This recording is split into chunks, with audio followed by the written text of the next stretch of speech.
Well, hello, ladies and gentlemen. Welcome to the InnerMan, the podcast where we tackle the big questions about men's mental health and emotional well being.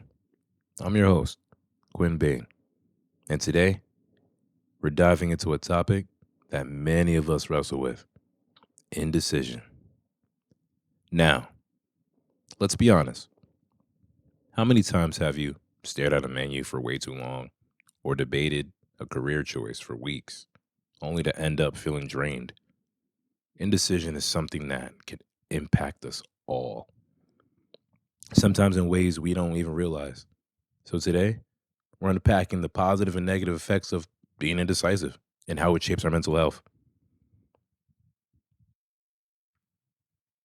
But before we jump in, I want to remind everyone that this podcast is not a substitute for professional mental health advice.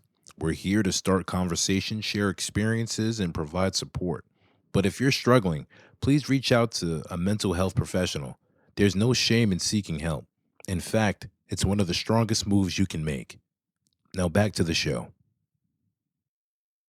Indecision often comes down to fear of making the wrong choice, fear of judgment, or even the fear of missing out on better opportunities. For men, this can feel amplified because of societal pressures to always be confident, decisive, and in control. Think about it.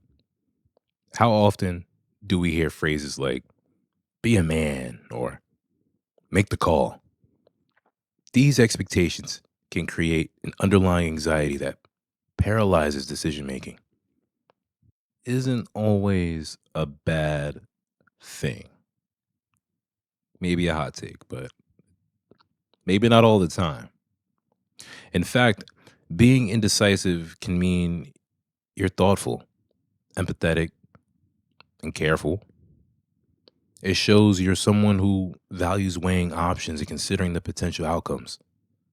This can lead to better decisions in the long run, especially when it comes to major life events like choosing a career, entering a relationship, or making financial decisions. Sometimes slowing down and reflecting can prevent impulsive mistakes.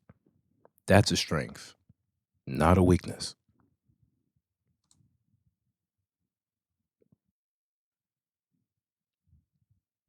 But of course, there's a flip side.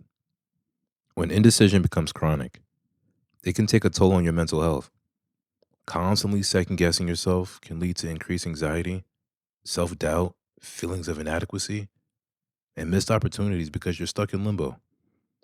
And let's not forget the ripple effect. If you're indecisive at work, for instance, it can lead to missed deadlines or frustration amongst teammates. And even in relationships, it can make your partner feel like they can't even rely on you, which can create tension. What's important to remember here is that indecision at its core is about control.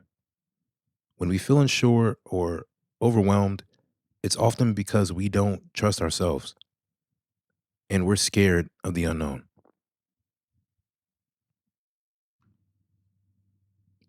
So, how do we find balance?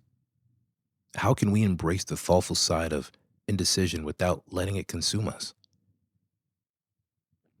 Here are, a couple of suggestions. Number one, set a deadline. Whether it's picking a restaurant or choosing a job offer, give yourself a time frame to decide. Deadlines create clarity. Prioritize your values. Number two, ask yourself, what matters most to me in this situation? Decisions becomes easier when they align with your core values. Number three, trust your gut. Sometimes overthinking is the enemy. If your intuition is pointing you in a direction, listen to it. Number four, start small.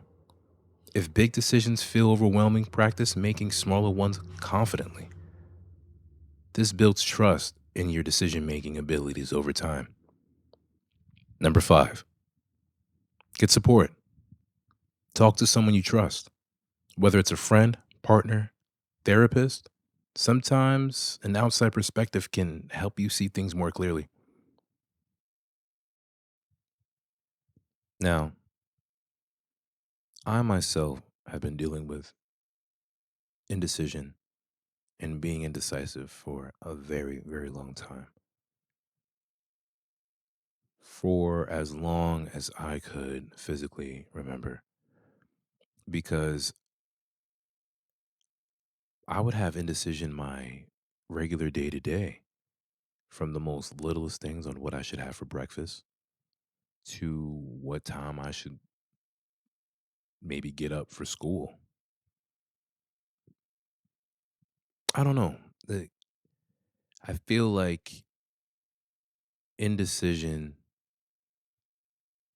it really does affect relationships. A lot of good relationships have ended where I couldn't make the decision, where it was like, okay, well, since you don't know what's going to happen, I'm going to let you know that nothing is happening.